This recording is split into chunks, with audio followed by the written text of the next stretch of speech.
창세기 27장 1절에서 46절까지 다한테 공부합니다. 창세기 27장 1에서 46절까지 오늘 말씀을 들어보면 축복입니다. 자, 함께 공독합니다. 시작. 이삭이 나이가 많아 눈이 어두워 잘 보지 못하더니 맏아들 에서를 불러 이르되 내 아들아 하매 그가 이르되 내가 여기 있나이다 하니 이삭이 이르되 내가 이제 늙어 어느 날 죽을는지 알지 못하니 그런즉 내 기구 곧 화살통과 활을 가지고 들이 가서 나를 위하여 사냥하여 내가 즐기는 별미를 만들어 내게로 가져와서 먹게 하여 내가 죽기 전에 내 마음껏 내게 축복하게 하라. 이삭이 그의 아들 에서에게 말할 때 리브가가 들었더니 에서가 사냥하여 오려고 들로 나가며 리브가가 그의 아들 야곱에게 말하여 이르되 내 아버지가 내 형 에서에게 말씀하시는 것을 내가 들으니 이르시기를 나를 위하여 사냥하여 가져다가 별미를 만들어 내가 먹게 하여 죽기 전에 여호와 앞에서 내게 축복하게 하라 하셨으니 그런즉 내 아들아 내 말을 따라 내가 내게 명하는 대로 염소떼에 가서 거기서 좋은 염소 새끼 2마리를 내게로 가져오면 내가 그것으로 내 아버지를 위하여 그가 즐기시는 별미를 만들리니 내가 그것을 내 아버지께 가져다 드려서 그가 죽기 전에 내게 축복하기 위하여 잡수시게 하라. 야곱이 그 어머니 리브가에게 이르되 내 형 에서는 털이 많은 사람이요 나는 매끈매끈한 사람인즉 아버지께서 나를 만지실진데 내가 아버지의 눈에 속이는 자로 보일지라 복은 고사하고 저주를 받을까 하나이다. 어머니가 그에게 이르되 내 아들아 너의 저주는 내게로 돌리리니 내 말만 따르고 가서 가져오라. 그가 가서 끌어다가 어머니에게로 가져왔더니 그의 어머니가 그의 아버지가 즐기는 별미를 만들었더라. 리브가가 집안 자기에게 있는 그의 맏아들 에서의 좋은 의복을 가져다가 그의 작은 아들 야곱에게 입히고 또 염소 새끼의 가죽을 그의 손과 목에 매끈매끈한 곳에 입히고 자기가 만든 별미와 떡을 자기 아들 야곱의 손에 주니 야곱이 아버지에게 나아가서 내 아버지여 하고 물으니 이르되 내가 여기 있노라. 내 아들아 내가 누구냐? 야곱이 아버지에게 대답하되 나는 아버지의 맏아들 에서로소이다. 아버지께서 내게 명하신 대로 내가 하였나이다. 원하건대 일어나 앉아서 내가 사냥한 고기를 잡수시고 아버지 마음껏 내게 축복하소서. 이삭이 그의 아들에게 이르되 내 아들아 내가 어떻게 이같이 속히 잡았느냐? 그가 이르되 아버지의 하나님 여호와께서 나로 순조롭게 만나게 하셨음이니이다. 이삭이 야곱에게 이르되 내 아들아 가까이 오라. 내가 과연 내 아들 에서인지 아닌지 내가 너를 만져보려 하노라. 야곱이 그 아버지 이삭에게 가까이 가니 이삭이 만지며 이르되 음성은 야곱의 음성이나 손은 에서의 손이로라 하며 그의 손이 형 에서의 손과 같이 털이 있으므로 분별하지 못하고 축복하였더라. 이삭이 이르되 내가 참 내 아들 에서냐? 그가 대답하되 그러하나이다. 이삭이 이르되 내게로 가져오라. 내 아들이 사냥한 고기를 먹고 내 마음껏 내게 축복하리라. 야곱이 그에게로 가져가며 그가 먹고 또 포도주를 가져가며 그가 마시고 그의 아버지 이삭이 그에게 이르되 내 아들아 가까이 와서 내게 입맞추라. 그가 가까이 가서 그에게 입맞추니 아버지가 그의 옷에 향취를 맡고 그에게 축복하여 이르되 내 아들의 향취는 여호와께 복주신 밭의 향취로다. 하나님은 하늘의 이슬과 땅의 기름짐이며 풍성한 곡식과 포도주를 내게 주시기를 원하노라.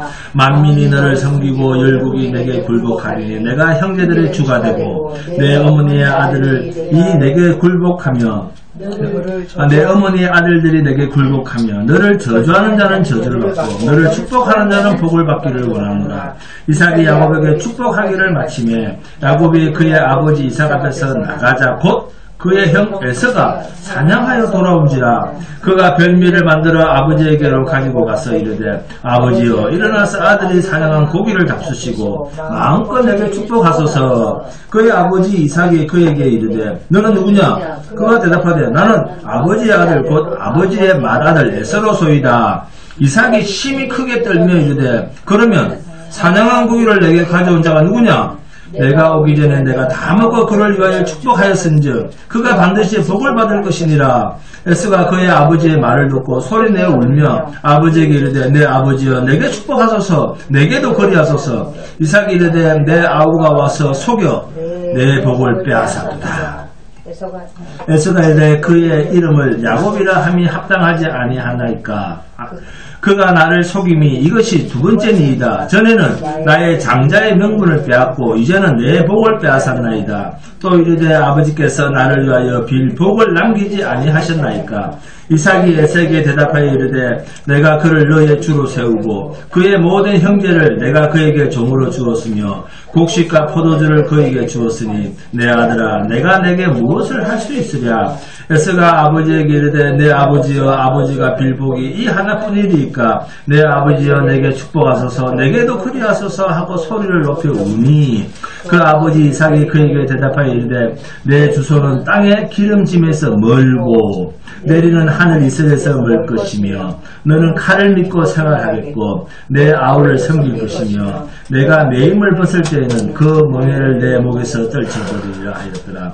그의 아버지가 야곱에게 축복한 그 축복으로 말미암아 에서가 야곱을 미워하여 심중에 이르기를 아버지를 곡할 때가 가까웠은즉 내가 내 아우 야곱을 죽이리라 하였더니 말하는 에서의 이 말이 리브가에게 들리매 이에 사람을 보내어 작은 아들 야곱을 불러 그에게 이르되 내 형 에서가 너를 죽여 그 항을 풀려 하니 내 아들아 내 말을 따라 일어나 하란으로 가서 내 오라버니 라반에게로 피신하여 내 형의 노가 풀리기까지 몇 날 동안 그와 함께 거주하라. 내 형의 분노가 풀려 내가 자기에게 행한 것을 잊어버리거든 내가 곧 사람을 보내어 너를 거기서 불러오리라. 어찌 하루에 너희 둘을 이루랴.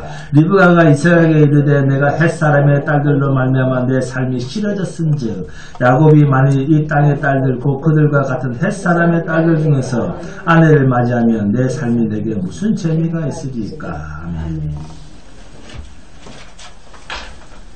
재밌죠? 자, 본문 1절을 보시면 이삭이 나이가 많아 눈이 어두워 잘 보지 못하더니 맏아들 에서를 불러 이르되 내 아들아 하니 그가 이르되 내가 여기 있나이다 하니. 그죠? 이삭이 나이가 많아 눈을 잘 보지 못했다 이렇게 기록을 하고 있습니다. 그러니까 사람의 형상을 보고 사람을 보고도 못 알아볼 정도니까 거의 뭐 맹인 수준이죠. 그죠? 단지 육신의 눈만 이삭이 육신의 눈만 어두워서 앞을 보지 못했다. 이 1절 말은 그런 뜻이 아니에요. 아시겠습니까? 단지 육신의 눈만 어두워서 앞을 보지 못했다. 이렇게 말할 수 있겠습니까? 자, 이 말 속에는 이삭은 하나님의 약속에 관한 눈도 많이 어두워져 있는 그런 상태를 은유적으로 표현하고 있습니다. 육적인 눈이, 육적인 우리 인간의 눈이 이 세상을 보는데 불편하면 백내장 수술하든지 안경을 끼거나 또 잘 보이는 눈이면 세상을 잘 보겠습니다만은 그러나 영적인 눈이라고 하는 것은 하늘로부터 오는 신비한 것을 볼 수 있는 눈입니다. 하나님의 약속을 제대로 보고 하나님의 약속을 제대로 판단할 수 있는 눈, 이걸 영적 눈이라고 합니다. 그래서 믿음은 바라는 것들의 실상이요 보이지 않는 것들의 증거니, 이렇게 히브리서 11장 1절에서 말씀하고 있습니다. 그러므로 이삭이 하나님의 약속을 받은 자이면서도 이 하나님의 약속을 하나님의 뜻대로 이루려고 하지를 않고 어떻게 하고 있습니까? 자기 육체의 욕심을 따라 하나님의 약속을 생각하고, 그죠? 그리고 적용하는, 하나님의 말씀을 자기 육체의 욕심에 따라 적용을 합니다. 적용하는 그런 모습 속에서 이삭의 영적인 눈이 어둡구나, 어둡다 하는 것을 짐작할 수가 있습니다. 하나님의 약속은 분명히 쌍둥이 이 두 형제에게 어린 자가 큰 자의 머리가 되고 큰 자는 어린 자를 섬기게 된다라고 분명히 하나님은 이삭과 리브가에게 이미 말씀을 하셨습니다. 자, 그렇다고 하면 이삭은 아무리 나이가 많고 늙어서 죽을 때가 되어도 죽을 때가 와도 동생 야곱을 불러서 동생을 불러야 됩니까? 형을 불러야 됩니까? 하나님의 약속을 따르면 동생을 불러야죠. 그러면 동생 야곱을 불러서 이게 하나님의 뜻이니 이러면서 동생을 불러서 축복하고 장자의 명분까지 부여해야 함에도 불구하고 오히려 하나님의 뜻과는 반대로 놉니다. 그죠? 네? 에서를 부릅니다. 에서를 불러서 어떻게 합니까? 나로 맛있는 것을 먹게 해라. 별미를 먹게 하고 내가 죽기 전에 내가 마음껏 너를 축복하도록 하라. 이렇게 에서에게 말을 합니다. 자, 여러분, 성경은 뭐라고 합니까? 다른 말로는 하나님의 약속의 책이라고 합니다. 그래서 오래된 약속, 이 약속의 책을 뭐라 부른다? 구약. 새로운 약속의 책, 이걸 신약이라고 합니다. 이 하나님의 약속, 성경 말씀을 이삭처럼 자기가 좋은 대로 해석하고 적용했어야 되겠습니까? 성경을 하나님의 약속과 상관없이 내가 큐티했으니까 내게 주신 말씀 그러면서 내 육체의 좋은 대로 내 편한 대로 그렇게 해석해도 괜찮은 책입니까? 성경은 계시입니다. 계시. 성경은 그래서 하나님의 뜻대로 풀어야 됩니다. 그런데도 이삭은 해석하는데 이게 어렵습니까? 이게 해석하기 어려워요? 큰 자가 작은 자를 섬기리라. 이게 어렵습니까? 해석하기가.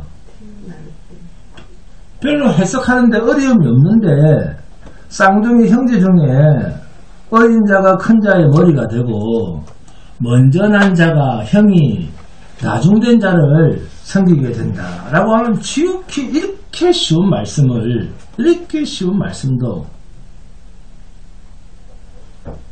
어떻게 합니까? 네?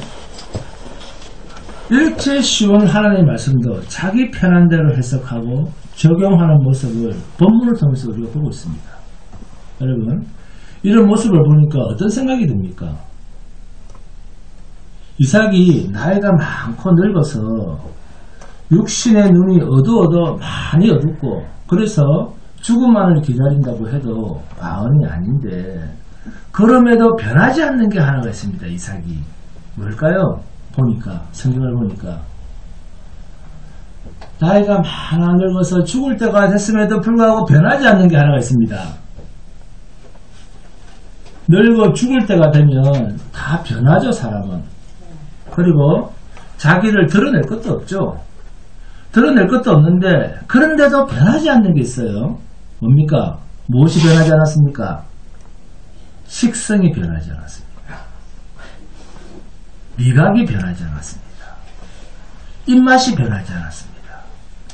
그래서 큰아들 에서에게 내가 좋아하는 별미를 잡아오너라. 그러면 내가 너를 마음껏 축복해 줄게. 그게 본문 4절입니다. 내가 즐기는 별미를 만들어 내게로 가져와서 먹게 하여 내가 죽기 전에 내 마음껏 내게 축복하게 하라. 에서는 자기 동생 이삭에게 맏형으로서 장자의 명분을 팥죽 한 그릇에 팔아먹더니 에서는 그렇죠. 팥죽 한 그릇에 장자의 명분을 동생에게 팔아먹었습니다. 팔아먹더니 자기 아버지는 누굽니까? 에서의 아버지는 누구예요? 이삭입니다. 그죠? 자기 아버지 이삭은 또 어떻습니까? 그의 입맛 당기는 자기 아들 에서가 잡아다 주는 그 고기 한 접시에 하나님의 약속의 축복권을 에서에게 팔아먹는, 둘 다 똑같습니다. 그런 모습을 보이고 있습니다. 부자지간에 서로 똑같은 짓을 하고 있는 거예요. 나이가 들고 거의 맹인 수준으로 눈도 어두워져 있는데, 그럼에도 불구하고 살아있는 것 하나 있다고 하면 뭡니까? 그렇습니다. 입맛 하나 살아있습니다. 그런데 이삭의 입맛도 제대로 감지를 못하는 것 같습니다. 사냥해서 가지고 온 고기하고 집에서 기르던 염소 한 마리 잡아서 어떻게 요리를 잘한, 어찌 보면 입맛은 살아있는데 리브가의 솜씨가 너무 기가 막히게 그 속에 있는지도 모르죠. 리브가의 음식 솜씨에 별 구분도 못하고 잘 먹고는 야곱을 마음껏 축복해버립니다. 입맛이 변하지 않은 것 같은데 실상은 입맛도 변한 것 같습니다. 아니면 리브가의 음식 솜씨가 굉장하든지 호텔 요리사도 되는 것 같아요. 예. 여러분, 만약에 이삭이 야곱이 변장을 하지 않아서 이삭이 야곱인 줄 분명히 알았다면 이삭은 야곱에게 축복하지 않았을 것입니다. 이삭이 상당히 하나님의 약속에 대해서 오해를 하거나 제대로 이해를 하지 못하고 있음은 분명합니다. 아버지가 할 수 있는 축복이라고 하는 것은 장자권을 상속하는 일입니다. 아버지가 맏아들에게 상속권을 상속하는 이 일은 하나님의 약속을 받은 자로서 이보다 더 큰 일, 경사는 없습니다. 마지막 자기가 죽기 전에 아들을 불러서 그 장자권을 축복해 주면서 이렇게 기도해 주는 일, 얼마나 굉장한 그 경사입니까? 왜냐하면 하나님의 약속을 받은 아버지가 아들에게, 한번 상상해 보세요. 하나님의 약속을 받은 그 부모가 자기 자식에게 그 장자권을 축복하면서 기도해 주는, 그 이양하는, 자기 믿음도 자식이 이양해주고. 여러분 해보세요. 자기 자식들 죽기 전에 아들 낳아놓고 탁 손잡고 한번, 신원한 목사님 우리 그 이집사님 애를 붙잡고 한번 기도해 주보세요. 그렇게 믿음도 이양해주는 일, 하나님의 약속의 전달자로서의 사명을 감당하는 일이기 때문에 굉장한 경사입니다. 오늘날도 하셔도 됩니다, 여러분. 자식들한테 하세요. 그런데 하나님의 약속을 제대로 전달해야 할 아버지가 자기 입맛에 드는 그 고기 한 접시에 하나님의 약속의 전달자로서의 사명을 망각해버립니다. 이렇게 망각해버린다고 하면 이보다 더 불쌍하고 비참한 일은 없습니다. 본문 33절입니다. 이삭이 심히 크게 떨며 이르되, 그러면 사냥한 고기를 내게 가져온 자가 누구냐? 네가 오기 전에 내가 다 먹고 그를 위하여 축복하였은즉 그가 반드시 복을 받을 것이니라. 아멘? 이삭이 심히 크게 떨며 이르되, 그러잖아요. 심히 크게 떨며 이르되, 하나님 앞에서 약속을 받고 또 그 약속을 장자에게 전달하는 이 축복권이 얼마나 하나님 앞에서 중요한 사명이면, 이거 엄청난 사명이에요. 자기 자식에게 믿음을 전달해 주는 일, 엄청나게 중요한 일입니다. 네? 전도보다 더 중요한 일이에요. 하나님 앞에서 얼마나 중요한 사명이면, 에서가 나타났을 때 자신이 에서가 아니라 야곱에게 내가 축복을 했구나, 야곱에게 축복했다는 것을 그때서야 눈치를 채고 심히 크게 떨었다. 자신이 축복하고 싶었던 아들이 뒤바뀌었다 하는 것을 그때서야 알았다는 이야기입니다. 이것은 내가 잘못했다. 그 정도 수준이 아니에요. 이것은 내가 잘못했다는 것이 아니라 그때서야 하나님께서 누구에게 약속의 축복, 약속의 장자권을 주실 것인가 하는 것을 그때서야 떠올랐다는 거예요.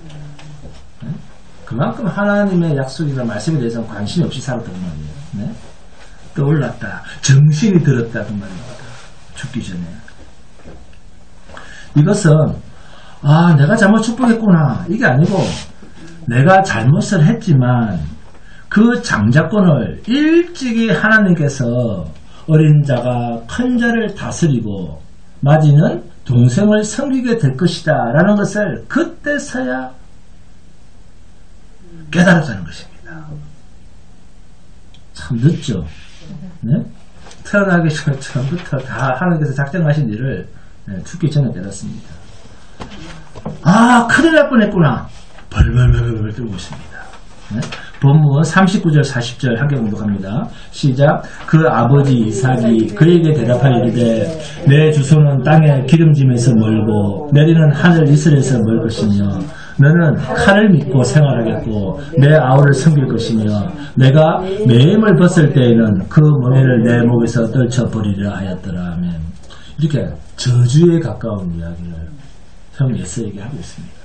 축복이 아니라 형 예스한테는 저주에 가까운 이야기를 아버지 이삭이 맏아들 에서에게 하고 있습니다.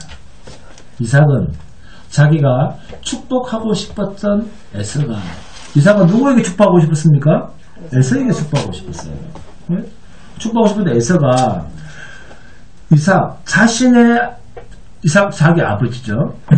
아버지 이삭 자신의 의지와는 상관없이 하나님의 강력한 간섭에 의해서 하나님의 약속이 전달되어야 할 자에게 정확하게 전달된 것을 알고 벌벌벌 들고 있습니다. 이것이 하나님의 주권적 역사입니다. 그 어떠한 인간, 그 어떠한 사탄의 역사도 하나님의 주권적 역사를 방해할 수 없다는 것입니다. 야곱은 형을 속이고 나이가 늙고 눈도 먼 죽을 날을 기다리는 아버지를 기가 막히게 속이죠. 네? 야곱이 기가 막히게 속임으로 야곱 자신의 일생을 야곱은 또 어떻습니까? 야곱이 자기 아버지를 속였잖아요. 형처럼 형 복장을 하고. 근데 야곱 자신의 일생은 또 어떻습니까? 그렇게 축복을 받은 그 야곱의 일생은 또 어때요? 그 야곱의 일생도 일평생 속임을 당한 아버지를 속였잖아. 아버지를 속였는데 자기 이제 그때부터 자기 인생도 이제 늘 속임을 당합니다. 네, 늘 속습니다. 속임을 당하는 그런 일생을 살게 됩니다. 이 야곱이. 네? 나중에 야곱이 가장 아꼈던 아들 요셉, 그죠? 야곱의 아들 요셉. 야곱이 가장 아꼈던 아들이 그 요셉을 형들이 또 기가 막히게 속이잖아요. 네? 그리고 또 외삼촌 라반의 집에서도 외삼촌의 라반이 야곱을 어떻게 합니까? 기가 막히게 또 속여버립니다. 네? 그래서 일평생 속습니다. 야곱은 계속 속는 인생으로 삽니다. 그래서 노력을 안 하느냐? 계속 노력을 해요. 일평생. 네? 야곱은 가만히 있어도 사실 자신의 축복권이 어디로 가게 되어 있습니까? 자신에게로 돌아오게 되어 있잖아요. 하나님 약속을 하셨으니까 야곱은 굳이 아버지를 안 속여도 가만히 있어도 자기한테 오게 되어 있는데 야곱에게 가게 되어 있었습니다. 근데 야곱의 어머니 리브가는 또 어떻습니까? 남편 이삭이 에서에게 장자권을 주겠다 했을 때 자, 이삭의 부인으로서 리브가입니다. 이삭의 부인의 이름이 리브가인데 이삭의 부인으로서 또 함께 하나님의 약속을 들었습니다. 남편과 함께 이 리브가 부인이 하나님의 약속을 들은 자로서 자, 아버지가 자기 남편이 그런 말을 하면 어떻게 됩니까? 서기미 권사님, 여보 당신 아무리 늙어도 그렇지 어떻게 그렇게 노망이 될 수가 있어? 치매예요? 이래야지. 그죠? 네? 전능하신 하나님께서 나와 당신에게 분명히 말씀하시기를 내 뱃속에 있는 자는 무슨 선이나 악을 행하기도 전에 큰 자는 작은 자를 섬기고 작은 자는 큰 자를 다스리며 큰 자는 하나님 앞에서 버림을 받을 것이요 작은 자는 하나님께 사랑을 받는 자가 되리라 하는 이 하나님의 말씀을 리브가는 왜 자신의 남편 이삭에게 당당하게 말하지 않았을까요? 네? 김유수 권사님 왜 말하지 않았을까요? 인간이 하나님의 보이지 않는 약속에 대해서 너무나 가볍게 얘긴다는 사실입니다. 네? 이삭과 리브가는 한마디 들었지만 우리는 성경책을 통째로 받고 있어요. 그죠? 보세요. 우리는 하나님의 약속을 통째로 받고 있는데도 얼마나 가볍게 얘기합니까? 네? 기어코 야곱을 에서처럼 변장시켜서 남편 이삭으로부터 축복을 받아내겠다는 이러한 모습이야말로 하나님의 약속을 아주 가볍게 여기는 불신앙의 모습이 리브가에서도 그대로 보입니다. 누구의 노력으로? 인간의 노력으로. 내가 하나님 하나님의 약속을 주셨음에도 불구하고 내가 하겠다. 내가 그렇게 지겠다. 내가 인간의 노력으로 축복을 받아보겠다는 미신적인 모습이 리브가에서도 그대로 보이지 않습니까? 하나님의 축복은 인간의 계획으로 받아낼 수 없는 것인데도 불구하고 리브가는 하나님의 약속만 믿고 있으면 되는데도 불구하고 남편 이삭을 속이는 이런 짓을 하고 맙니다. 이렇게 됨으로써 리브가는 또 어떻게 되느냐? 리브가는 이 속임의 수단으로 장자권을 받아내기는 했지만 결국 리브가는 이 사건 이후로 장자권을 받은 이후로 야곱에게 준 이후로 자기 남편 이삭도 제대로 보지 못하고 이삭보다 먼저 죽습니다. 리브가가 자기의 사랑하는 아들, 자기가 그토록 아꼈던 아들, 축복을 주고 싶었던 아들 야곱이 외삼촌 라반의 집에서 돌아오기도 전에 이삭 자기 남편이 죽기도 전에 자신이 먼저 죽게 됩니다. 네. 히브리서 12장 함께 공부합니다. 히브리서 12장 16절 17절입니다.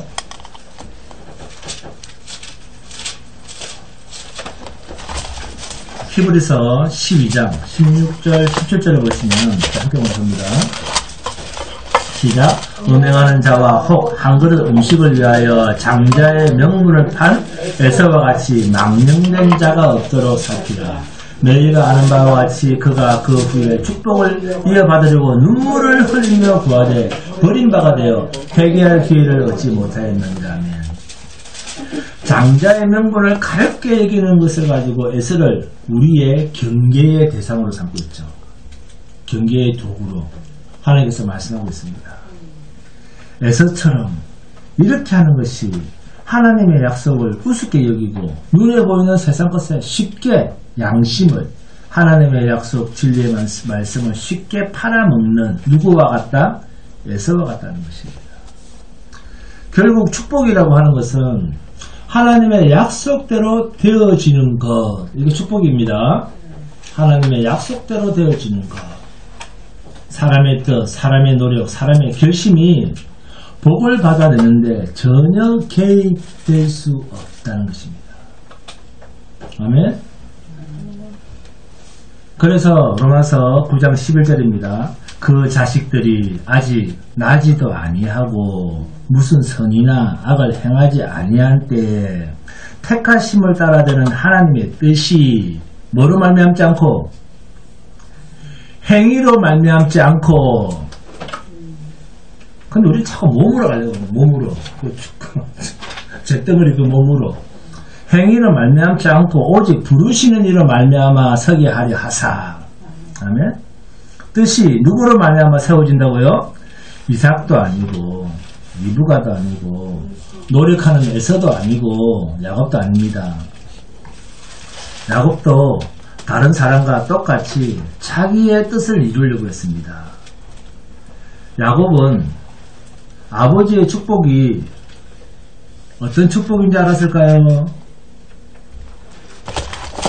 마음껏 축복하게 하라 했던 그 축복이 어떤 축복인지 알았어요. 야곱은 눈에 보이는 세상 것인 줄 알고, 네? 자기 엄마도 마찬가지. 눈에 보이는 세상 것인 줄 알고 일평생 외삼촌 집에 가서 뭐 했습니까? 축복받았으니까 물질을 모으는데 혈안이 되어 있었습니다. 라반의 집에 가서. 그 축복이 그건 줄 알고. 그래서 잘도 속아 넘어갔습니다. 네? 그런데 모은 일평생 모은 그 물질도 어디 가서 다 잃어버립니까? 약독강가에 가서 한 방에 다 날려버립니다. 약독강가에 가서 다 일평생 모아둔 그 돈이 다 떠나보내야 할 것을 그 약독강가에서 절절히 경험하게 됩니다. 야곱이 불철주야 젊은 시절을 다 보냈던 노력했던 그 물질이 결국 야복강가에서 형 에서 앞에서 자기가 모은 재산이 자기를 죽이려고 다가오는 에서 형 앞에서 자기를 살릴 수 없었다는 것입니다. 그래서 누구만 살아남기 위해서 또 내만 살아남기 위해서 야곱이 그럽니다. 자기만 살아남기 위해서 자기가 좋아하는 사람 순서대로 착착착 앞으로 가게 합니다. 먼저 자기 앞에 먼저. 네? 그리고 자기는 맨 뒤에 갑니다. 네? 자기가 좋아하는 순서대로 자신 앞에 앞장서서 가게 합니다. 이 야곱의 모습이 우리의 모습 아닙니까? 또 난 아니다. 그 야곱만 그렇다 그러니까.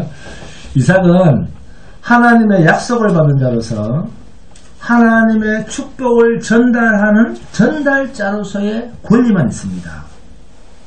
하나님의 뜻을 따라 하나님이 정하신 자에게 복을, 내가 아닙니다. 하나님이 정하신 자에게 복을, 상속권과 축복권을 전달할 전달자로서의 도구에 지나지 않습니다. 그런데 이삭은 이 부분에서 실패를 했습니다. 이삭은 에서에게 별미를 만들어 오라고 합니다. 에서가 복을 받을 사람이라고 생각했으면 에서를 불러서 그냥 축복하면 되지. 왜 별미를 잡아오라고 했을까요? 응?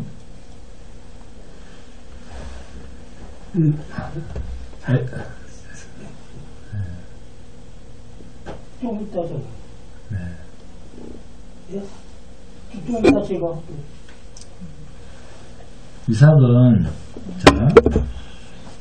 자기가 에서를 축복하고 싶으면 그냥 에서를 불러서 축복하면 되잖아요. 네, 축복하면 되는데 왜 별미를 잡아오라 하는 바람에 그 시간 틈을 누가 이용해 먹었습니까? 그 리브가가 이용해 먹었잖아요. 왜 별미를 잡아오라고 했을까요? 네? 죽기 전에 먹고 싶어서. 그래서 별미를 만들려고 에서가 사냥을 가는 그 사이에 야곱이 끼어든 건 아닙니까? 그 틈을 이용한 거잖아요. 그러면 별미를 만들어 오라는 이삭은 어떤 마음으로 그렇게 시켰을까? 이삭의 마음은 무엇이었을까요? 이삭은 내가 축복해 줄 수 있는 권한이 있다라고 하는 오해가 있었습니다. 내가입니다. 하나님이 아니라 내가 축복할 수 있는 권한이 있다. 또 한 가지는 별미를 가져오라.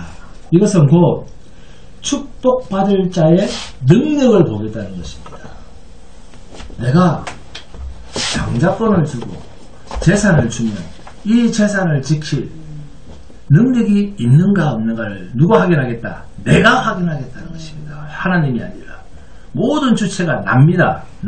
내가 확인하겠다. 응? 나의 축복을 받을 나의 축복을 받는 자가 외형적인 조건이 되는지, 눈에 보이는 조건이 되는지 안 되는지를 내가 확인하겠다는 것입니다. 어떤 조건입니까? 별빛처럼. 너는 반드시 나를 기쁘게 해줘야 한다 라는 거죠. 복이라고 하는 것은 피조물 인간편, 이 피조물 인간에 의해서 결정되어지는 사항이 아닙니다. 또 이미 나기도 전에 내려진 복은 인간에 의해서 변경되어질 수가 없습니다. 복은, 축복은 하나님이 택하신 자에게 일방적으로 그가 무슨 선이나 악을 행하기도 전에 행위로 말미암지 않고 그 누구의 방해에도 불구하고 반드시 내려지는 성격, 이게 복입니다. 아시겠죠? 하나님의 택하심을 받은 자는 반드시 하늘의 복, 뭐죠? 하나님 아버지와 함께 새하늘과 새 땅에서 사는 영원히 사는 복을 받게 되어 있습니다. 이 복은 아무도 방해하지 못합니다. 이 새 생명의 복보다 더 큰 복이 있습니까? 예수님은 이 복을 뭐라고 했습니까? 천하를 주고도 살 수 없는 복이다 그랬습니다.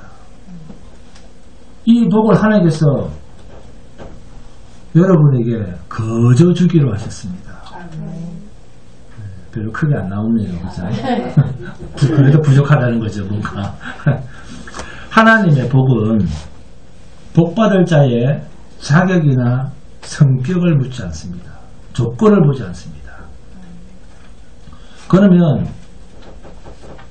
누구에게 이 복을 받을 조건을 따졌습니까? 하나님은 하나님의 독생자 아들 예수 그리스도에게 이 복 받을 조건을 걸었습니다. 어떤 조건이었죠? 이 복을 받는 조건이 뭡니까? 죄 없는 자가 죄 있는 하나님의 택하신 자를 대신하여 죽을 것, 이게 조건이었습니다. 그래서 우리를 대신하여 예수님을 죽게 하신 것입니다. 예수님이 죽으신 것입니다. 하나님의 복을 받는 데는 피조물 인간, 죄와 허물로 죽었던 우리에게는 조건이 없습니다. 우리에게는 조건을 걸 수가 없어요. 왜? 이미 죄덩어리이기 때문에. 무조건적으로 그리스도의 예수의 피값으로, 죄 없는 자의 피값으로 하나님 앞에서 영원한 복을 받는 것입니다. 그래서 복은 하나님께서 피조물 인간에게 내리시는 것이지 사람이 하나님께 복을 요구하는, 그래서 복을 요구하여 받는 그런 게 아닙니다. 하나님께서 일방적으로 피조물 인간에게 내려주시는 것, 이 복입니다. 복 주세요. 복 주세요. 하나님이여 축복해 주시옵소서. 자, 이런 말 하면 됩니까? 안 됩니까? 우리 일평생에 보셨잖아요. 김혜식 의사는 일평생에 보셨잖아요. 방 3칸짜리 화장실 2개. 일평생에 봐주잖아요.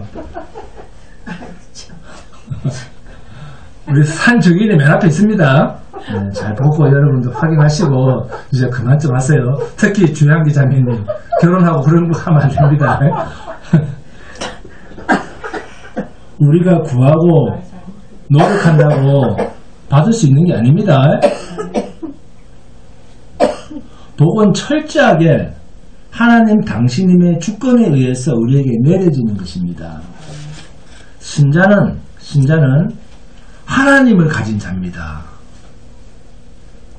신자는 하나님을 가진 자예요. 더 이상 받을 복이 없다는 것을 아는 자입니다.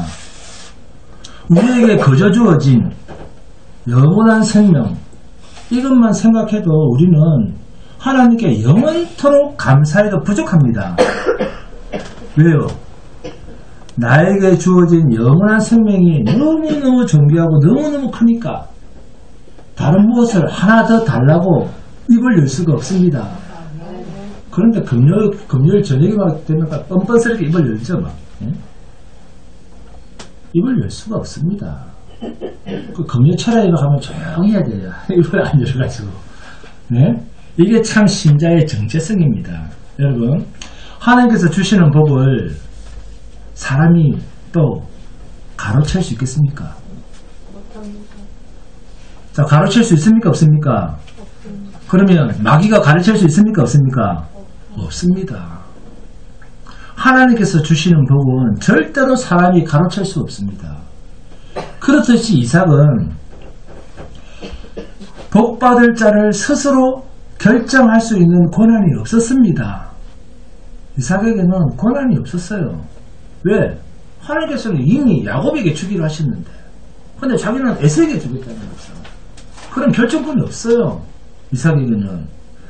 만일 이삭이 복받을 자를 결정한다고 하면 별미를 가지고 오니까 나를 기쁘게 했다, 내가 너에게 축복할게, 절대 불가능합니다. 인본주의적으로는 복받을 조건이 뭡니까? 내가 너한테 축복해줄게, 뭐 가져와. 그 조건이 뭐였죠? 별미였잖아요. 별미. 그 조건이 나를 기쁘게 해주면 내가 축복해줄게, 그거였잖아요. 나를 기쁘게 해주는 자, 이게 조건이었습니다. 그러나 본문 33절 34절 함께 공독합니다. 본문 33절 34절 시작. 이삭이 힘이 크게 들미르되 그러면 사냥한 고기를 내게 가져온 자가 누구냐? 내가 오기 전에 내가 다 먹어 그를 위하여 축복하였은즉 그가 반드시 복을 받을 것이니라. 자, 여기서 가장 중요한 말이 뭡니까? 33절에서 그가죠. 그가.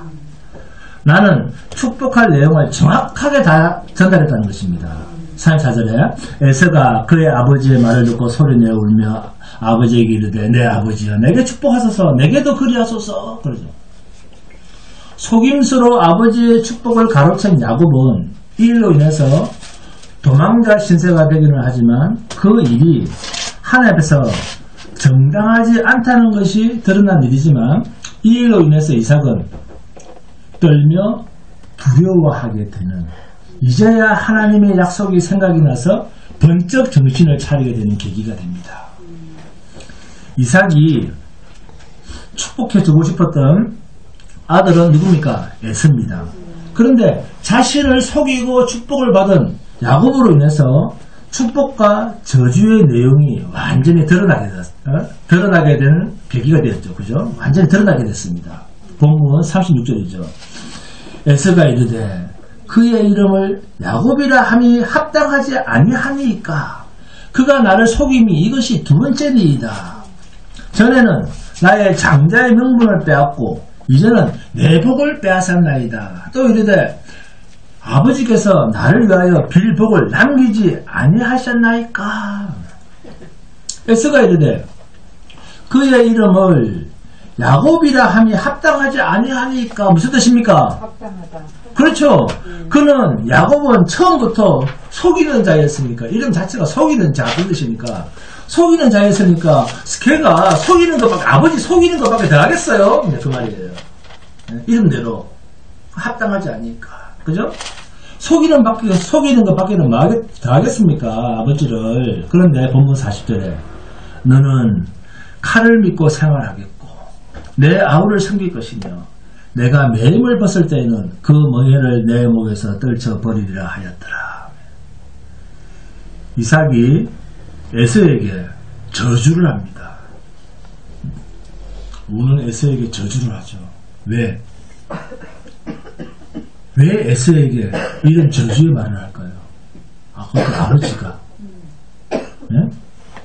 그 상처받은 형 에서에게 가뜩이나 저렇게 막 울고 있는 그 형 에서에게 막 저주를 또 더해줍니다. 왜? 이 일은 하나님의 일이구나 라는 것을 인정했다 그 말입니다.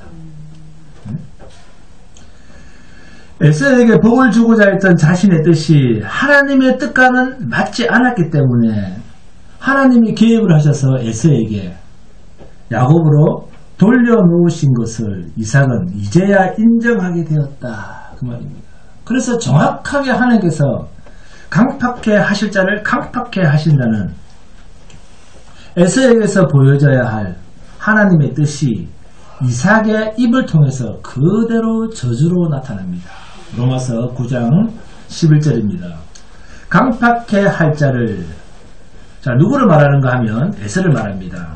그 자식이 아직 나지도 아니하고 무슨 선이나 악을 행하지 아니한 때에 택하심을 따라되는 하나님의 뜻이 하나는 사랑할 자로, 하나는 버릴 자로, 진노하실 자로 하나님의 복은 반드시 야곱에게 주어지게 되었습니다.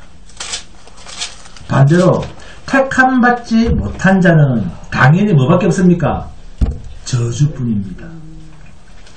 약속의 족장 이삭은 이 하나님의 마음을 알았기 때문에 복이 야곱에게 돌아간 이상 에서에게 줄 것은 뭐밖에 없습니까? 저주밖에 없는 것입니다. 이걸 보여주는 것입니다. 인간이 어떻게 할 수 없다는 것을 에서에게 복을 주겠다고, 그러니 별미를 가지고 오라고 했음에도 불구하고 복이 야곱으로 간 것을 안 이삭은 더 이상 남아있는 자식에게는 저주밖에 없다는 분명한 하나님의 주권이 이삭의 입을 통해서 나타났습니다. 이삭은 혈육의 관계가 아니라 하나님과의 약속의 관계에서 에서와 야곱을 바라봐야 할 아버지였습니다. 이삭과 마찬가지로 복에 대한 에서의 무지는 무엇이었습니까? 하나님이 택하신 자에게만 복이 간다는 사실을 몰랐다는 것입니다. 이것은 이삭, 리브가, 에서, 야곱 모두가 같은 무지입니다.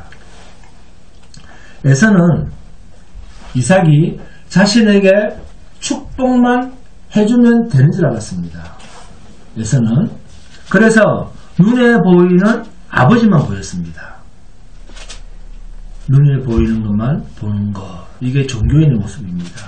본문 15절입니다. 내 형의 분노가 풀려 내가 자기에게 행한 것을 잊어버리거든 내가 곧 사람을 보내어 너를 거기서 불러오리라. 어찌 하루에 너희 둘을 이루랴. 어머니 리브가의 안타까운 이야기입니다. 아들 야곱을 멀리 오빠 라반 외삼촌 집으로 도망을 보내는 장면입니다. 아들이 복을 두고 다투게 되는 것은 복을 뭐처럼 여겼기 때문에 물건처럼 여기는 오해 때문입니다. 이 둘이 그토록 복을 원하는 이유는 서로 더 가진 자로, 많이 가진 자로, 더 힘이 있는 자로 군림하려고 하는 철저한 인간적인 생각에서 이삭과 리브가 또한 에서와 야곱이 생각한 것입니다. 외삼촌 집에 가서도 야곱은 더 많은 재물을 모으려고 불철주야 노력을 합니다.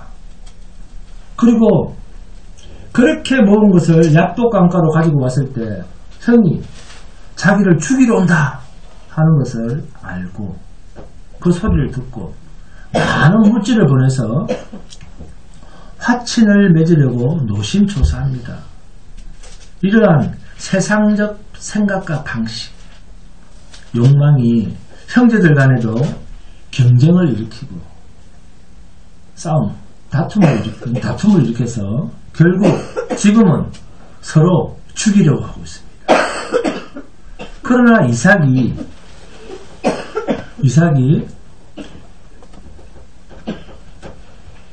에서인 줄 알고 야곱에게 축복하는 내용을 보시면 절대로 눈에 보이는 세상 것이 아님을 알 수가 있습니다. 축복 내용을 잘 보세요. 본문 27절에서 29절. 자, 봅니다. 시작. 그가 가까이 가서 그에게 입맞추니 아버지가 그의 옷에 향취를 맡고 그에게 축복하여 이르되 내 아들의 향취는 여호와께서 복주신 밭의 향취로다. 하나님은 하늘의 이슬과 땅의 기름지며 풍성한 곡식과 포도주를 내게 주시기를 원하노라. 만민이 너를 섬기고 열국이 내게 굴복하리니 내가 형제들의 주가 되고 내 어머니의 아들들이 내게 굴복하며 너를 저주하는 자는 저주를 받고 너를 축복하는 자는 복을 받기를 원하노라 하며 누구에게 했던 축복입니까? 그렇습니다. 아브라함에게 했던 축복이요. 또 이것이 그대로 이삭에게 한 축복이요. 또 그대로 야곱에게 한 축복이요. 이 축복이 그대로 요셉에게 갑니다. 나중에 계속 보면 또 나중에는 어디까지 갑니까? 이 축복이 그렇습니다. 예수 그리스도가 이 복의 실체로 나타나셔서 그 복을 다 받습니다. 그죠? 세상 것 아닙니다. 땅의 것 아닙니다. 하나님의 복을 세상 것으로 이해를 한다면 그것은 힘을 추구하는 경쟁과 다툼과 살인과 죽음으로 이어지는 그런 결과를 낳을 뿐입니다. 복은 하늘의 것, 예수 그리스도입니다. 사랑하는 여러분, 복이 세상 것이라고 자꾸 속이는 이 사탄의 미혹에 속아 넘어가지 않는 복된 성도가 되시기를 주님으로 축원드립니다. 오늘 탁송합니다.